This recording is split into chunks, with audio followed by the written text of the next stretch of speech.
My friends, I would guess that many of us know what a love-hate relationship is. And if we find ourselves in this relationship with someone, we know that we have a very strange attitude towards that other person. We both hate and love that other person. We might be very attracted to him or her and feel that we could not live without them. But at the same time, we might resent how that person treats us. So we feel both love and hate directed to that person. And I would guess that perhaps many of us have that kind of relationship with today's gospel passage. We're both attracted to this story. And yet, at the same time, we secretly fear or hate it. As we heard the first part of the gospel, where the king is rewarding the people for taking care of those in need. I think when we hear that, we feel satisfied. We feel happy with ourselves as we think of the good things that we have done in our lives. But then when we hear the second part of this gospel, where the king condemns people, we might find ourselves growing uneasy because we are afraid that we may also fall into that category. How many chances for doing good did we pass by? Will those times of neglect outweigh times that we've responded to the needs of others? If we follow an extremely basic guideline, we won't have to live in fear that our neglect will outweigh the good that we have done. Whenever we find ourselves face to face with a person in need, we must respond to that person as best we can. At times, we will not be able to fill the empty hearts or the empty stomachs of everyone we meet. But we can be at peace if we have reached deep within ourselves to assure that we have offered that person the best that we have. We all have different capacities to give and to love.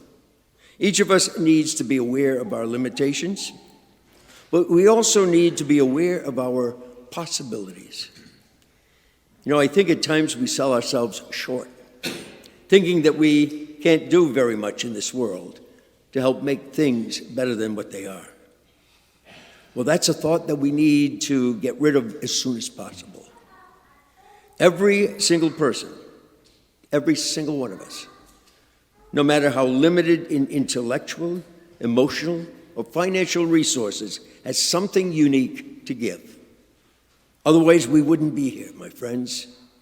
We all have something that we can offer to some other person who has some unique need to receive our special gift. It's impossible to overemphasize the importance of today's gospel. If each of us were to read this gospel every day of our lives and really allowed it to sink deeply into our hearts, then life would be different. If you've been wondering how you can grow in the life of the Spirit, take today's gospel passage. I urge you to write it down in your own handwriting and put it in a place where you will see it, not once in a while, but that you'll see it every day. Read it often. Reflect on it. Let it become a part of you. Let it guide you as you go about your everyday activities. If you allow it to profoundly change your life, then it will do just that, my friends. But let's not focus entirely on ourselves. Today is the feast of Christ the King.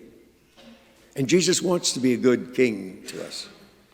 Not merely one who sits on a heavenly throne far off, gazing down at us in our need, in our human foolishness and stupidity.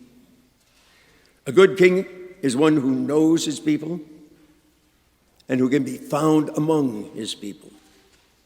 And so it is with Jesus Christ.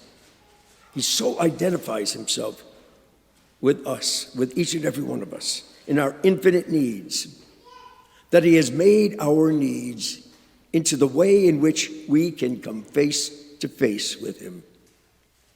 So every time we meet a person in need, my friends, we are meeting Jesus Christ. You know, when God took on human flesh in the person of Jesus, it wasn't just so that a few thousand people who lived at the time of Jesus could see him face to face. When God took on human life, God was giving us the gift of his real presence. And this presence of God did not disappear when Jesus ascended into heaven. As the body of Christ, we have been given the awesome task of bringing Jesus Christ to one another. When Jesus proclaimed, "Just as you did it to one of the least of these brothers and sisters of mine, you did it to me," he was saying that he would be always with us in the human presence of one other person. You and I actually bring Jesus Christ to one another. And we don't do this symbolically or as a representative of Jesus. Jesus has given us the power to be his real presence. That's why, my friends, we cannot afford to neglect one another.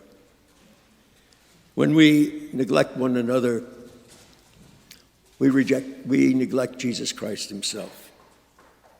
So, my friends, this has very deep and serious consequences for the way in which we live each and every day.